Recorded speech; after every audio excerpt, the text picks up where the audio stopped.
ए देवा भाऊ, सर्व्याचा लाडका देवा भाऊ, ये अन पाय मा वावरात. हे वावर, हे बाय, एवढा पाणी झाला आहे का इथं सोयाबीन आहे का नाही माहित पडत नाही, नुसतं गवत आहे म्हणून माहित पडून राहिलं.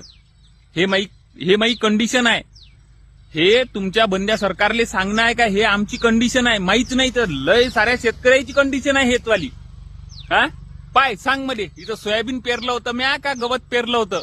सांग, तुला सोयाबीन बी उपडून दाखवतो. देवा भाऊ, आज तू यवतमाळ येऊन गेला ना, आला का कोणी शेतकऱ्याच्या बांधावर? नाही आला. तू ये डबल ये आणि पाय, हे सोयाबीन तुला उपडून दाखवतो. हे एकच झाड. सांग, मोज याच्या शेंगा. घे, म्या पाहिलंय नाही, याच्या शेंगा मोज, पाय आणि सांग याच्यात काय पिकलं आम्हाले? हे एक झाड आहे.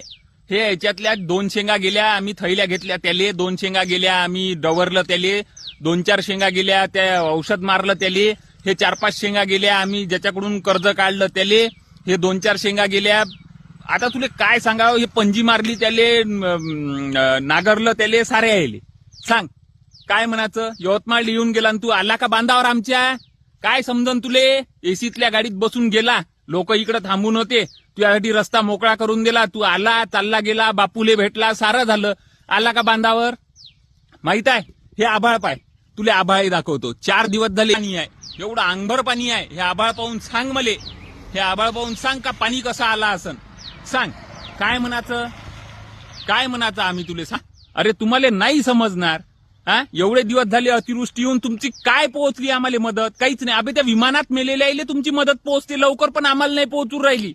आम्ही जगू राहिलो, तुम्हाला भार खाऊची वाटू द्या ना काहीतरी.